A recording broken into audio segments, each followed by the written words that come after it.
Good morning. Thank you for joining us again. Up now, we have integrating kid and toy influencers into your marketing plan.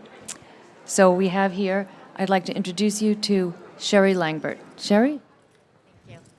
Testing. Oh, it works. Thank you so much. Hi, everyone. My name is Sherri, and I am the CEO of a company called BabbleBoxx. We are an influencer marketing agency, full service, which sounds funny, but we do everything influencer, including all those seating kits that you see, the branded seating kits online. So I'm going to start with just kind of a very fast, because I'm on a clock and there's a timer in front of me, about Influencer Marketing 101. Here's an influencer, and right now what we see is that all the companies, the brands, the manufacturers, whoever's working with influencers is doing it the same way. Whether you find one influencer, a mega, or you're working with hundreds or thousands of influencers, the process is quite the same.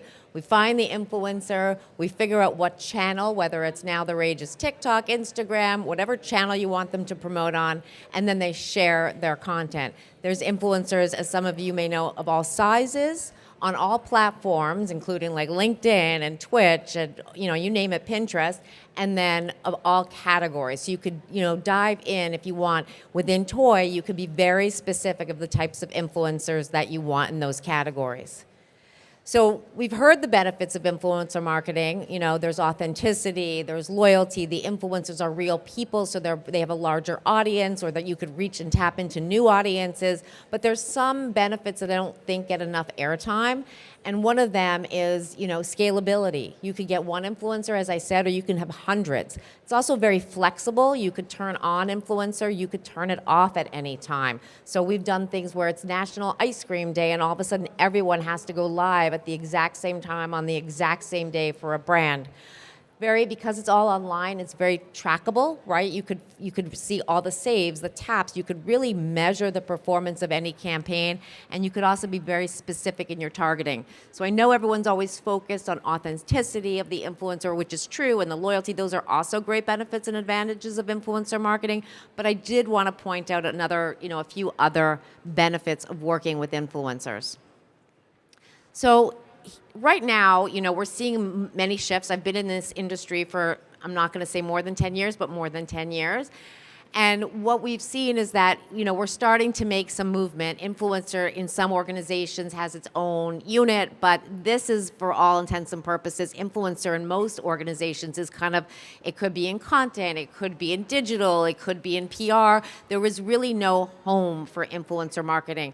And every function is working in its own silo.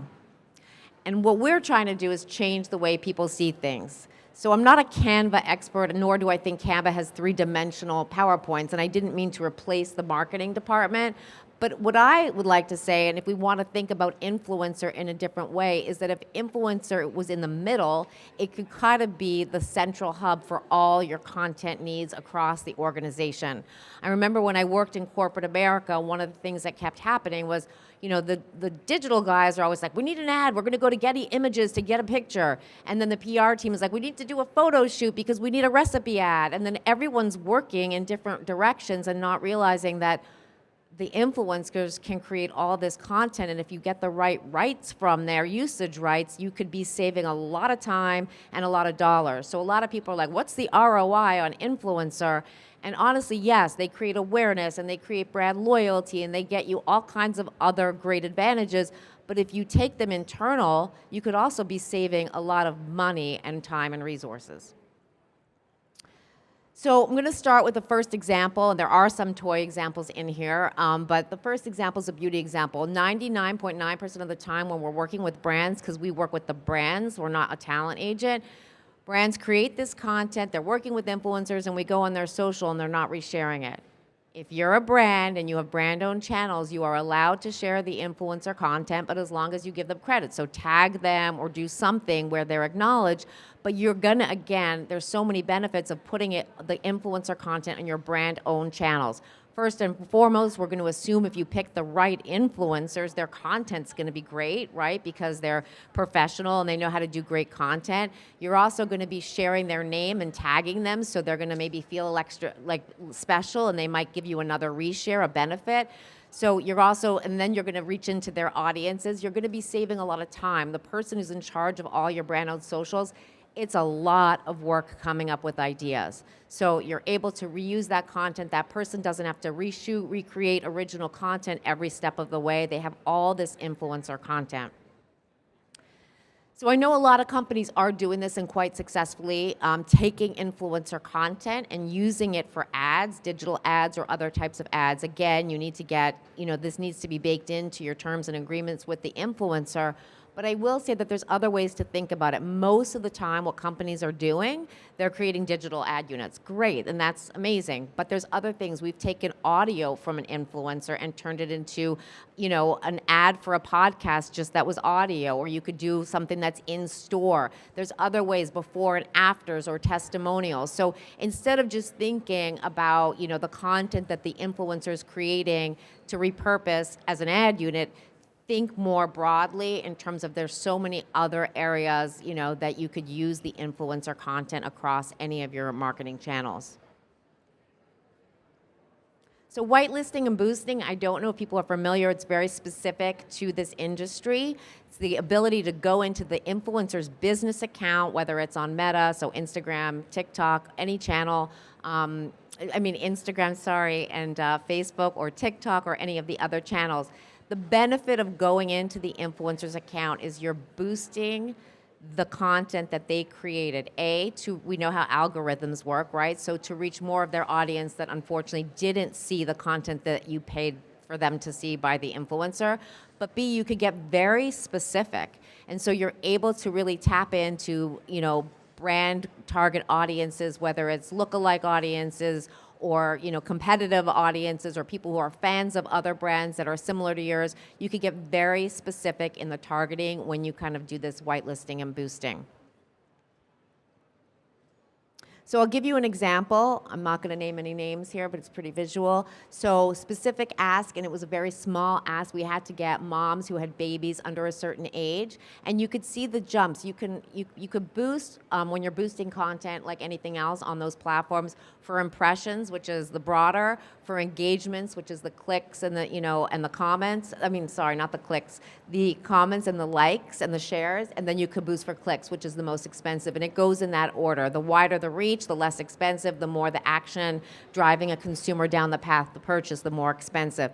But right away you can see in a very limited amount of time, a very specific audience in a specific location, the clicks jump from 351 to 917, 390 to 832. And that was this brand's objective, was to get clicks for this campaign. So shopper marketing, we have come to a point where it's very hard to pull people away from their computer. Very easy to get consumers, staying on their computer and buying online. The other issue of getting people in store is that when they go in store, distribution is different from location to location. So great, you're in this mass retailer, but every location, your product is in a different spot. And then when the consumer gets to that spot, the products that are available from one store to another, even if it's the same chain, might be different. The great news is there's literally influencers in every part of this country and influencers who talk about everything. So getting influencers to showcase where your product is available, you could go down to the zip code. We've done campaigns where this company was launching in these stores nationwide. And in every store, they were having challenges because the product was located in a different place. And as I said, what was available from that product line was different from store to store. So showing down to the zip code, influencers in each store and what was available, where it was available, was very helpful. So for years, we've heard influencer can't help shopper marketing. And now we're seeing 9 times out of 10 brands are coming to us saying, how do we help our shopper marketing team? So ratings and reviews. Every time I talk about this, brands are like, the 5 stars. Every consumer is looking when they buy a product, how many stars did it get? A little tricky on Amazon. But influencers can power your ratings and reviews. Again, as long as you have the legal verbiage that they were paid or that they're working in partnership or they got this product in kind, you can have influencers doing ratings and reviews for you. So here's an example, and I love this example, and I included it even though it's food, because this shows a brand that took the journey all the way through, right? Not just using influencer to create awareness for their brand, but using influencers every step of the way. So the first ask was they came to us, and I'm just checking the time. Oh, I have 10 minutes left. The first ask was they came to us and they said, we need ratings and reviews because these products are not on shelf, so we can't even get consumers to do ratings and reviews for us. Great, we're going to send them to influencers. But wait, there's more. Now that they're going out to 250 influencers, why don't you have those influencers create content?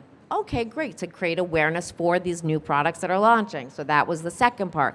But wait, there's more. Then we said, well, your brand team has no photos. Instead of having all these photo shoots and all this, extra stuff, why don't we get the rights from the influencers to be able to, for the brands to use those images or videos across any function that they needed it. So you could see, again, the primary metric here that they were looking for was the ratings and reviews. So you can see we got 975 ratings and reviews. But then there was everything else that came into play, basically for the same exact price. It wasn't like it was like an extra budget. The influencers were doing it anyway. So that's a good way to show how you have one need, but you're using it throughout the journey to help facilitate other, functions in your marketing department. Oh, sorry. Reading. So I think it's missing a slide, but we're going to talk about events. So now that we've been in the real world, we're going to say that it's very hard. Things have been very different since COVID. And again, we're going to talk about the benefits of influencers for events. So influencers can help, create awareness for events if you're looking to get more attendees, if you want to drive ticket sales. But another great thing about influencers that people don't realize is that you're able to leverage them. Oftentimes you need talent for an event. You need to get people, kind of to do some demos for the event. So influencers are beneficial in terms of driving people to your event, being talent for your event. The other thing too with these events is that the great thing about virtual events, for starters, is that if you don't have a team on the ground, you could do a virtual event and it doesn't preclude you. You can invite 500 influencers, and then they could do pre-event promotion, on-site promotion, post-event promotion. Another great thing is that you're able to reuse and reshare all of the assets. So not only do you have the clips of the influencer who created the content for you, you're able to use all the clips that all the other influencers who attended your virtual or live event and then kind of share those in perpetuity. So experience kits. So this is kind of what we're known for, is these kind of branded collabs. You could see some of the toy boxes that we're working on. Not a must-have for everyone, but what we have found with these experience kits is that they elevate and they heighten the experience. Consumers get excited about them. They create hype and engagement. It's great also, a lot of times a company doesn't have, if it's a service company and you want to bring something to life, you can create merchandise around your brand that's included in the kits. We've also seen that brands are saying, well, wait a minute, it looks amazing that they're on Instagram and TikTok and the influencers are using them, but there's a lot of other use cases for the kits. For starters, one, you could send them to the press. We've seen a lot of companies send them to buyers at certain stores. We've seen people use them for shop drops or hype drops, so the list goes on of the use cases of why people are using the kits. Another thing that companies are doing is that they're saying, well, wait a minute, let's say you're a toy manufacturer. It's expensive to do some of these activations, right? So what if every different division chipped in and did a themed corporate box that was a fun theme, like it's Easter toy, from our brand, and 5 brands chipped in, so that now you're pooling your ad dollars similar to like a co-op, but the brands are chipping in and it's all under your own brand umbrella. So that's a nice thing too, and that's what we've seen with Walmart. They do these higher arching themes, and then they have influencers on the boxes, but then you're able to do different themes. So you could see here, one theme was single women, one theme was families for Valentine's Day, then you had a cooking theme. Again, The main brand was Walmart. They pulled in 5 different brands from under their umbrella. And then even further to that, the influencers who were assigned each were of a different demo and so had a specific kind of content piece that they had to create. And I think I have time for questions. If anyone has any questions, I'm happy to answer questions. I kind of raced through it. Go ahead. Macro, okay. So I think that it's great to work with a macro, and but I think the biggest benefit of a micro is that you're able to get a lot more. And so don't just think about the power of one person. Do you need the content? And do you want to reach different audiences? Because if you're going to spend all your money on one person, you're going to reach that person, you're going to get one set of content. Whereas, let's just say the 20 micros add up to the one macro, you're going to get 20 plus pieces of content, reach all different, and that content could be different. You could target a mom who has little kids. You could target, toy influencers. Like, there's so many different ways. So you're going to get more content and reach different types of audiences than if you put all your eggs in one basket. That's just me.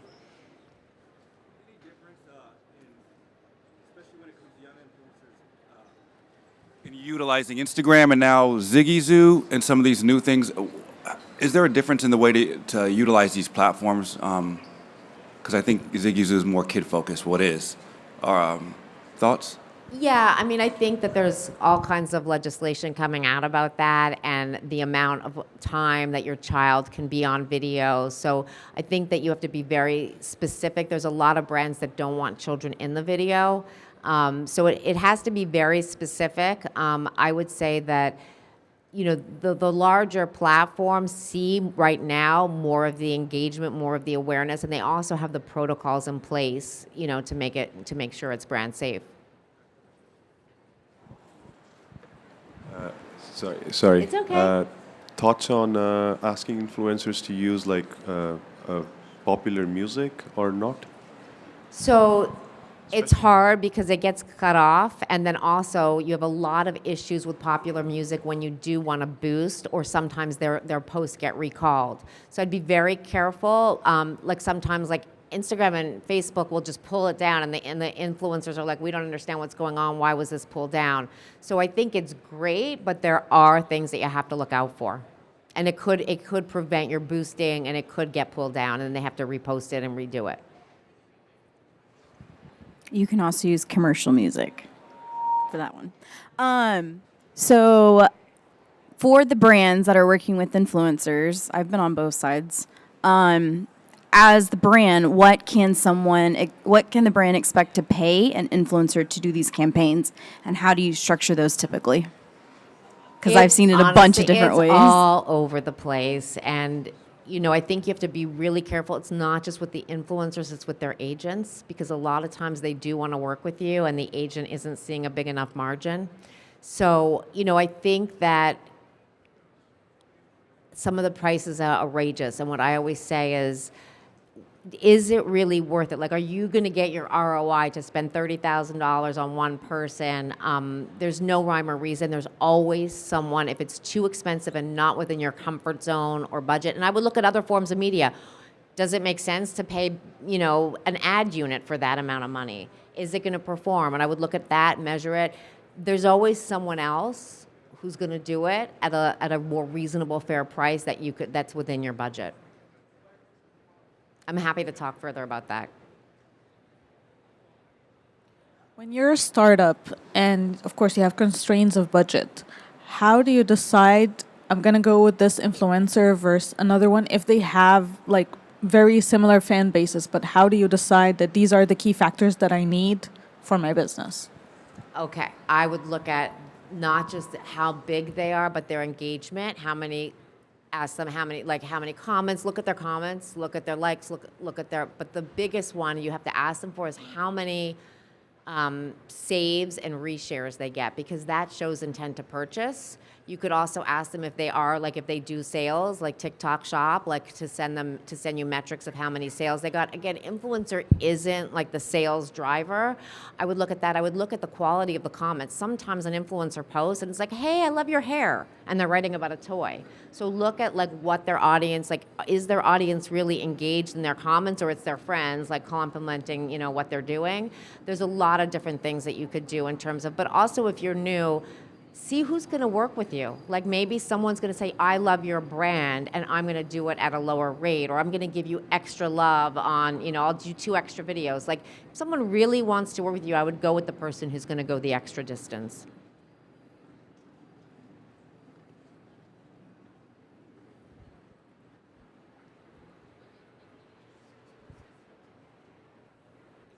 I think we're done. So thank you, everyone. I'm happy to answer any questions. It's Sherri, and it's BabbleBoxx, and you could always reach out, and we're always here to help in any way. Thank you.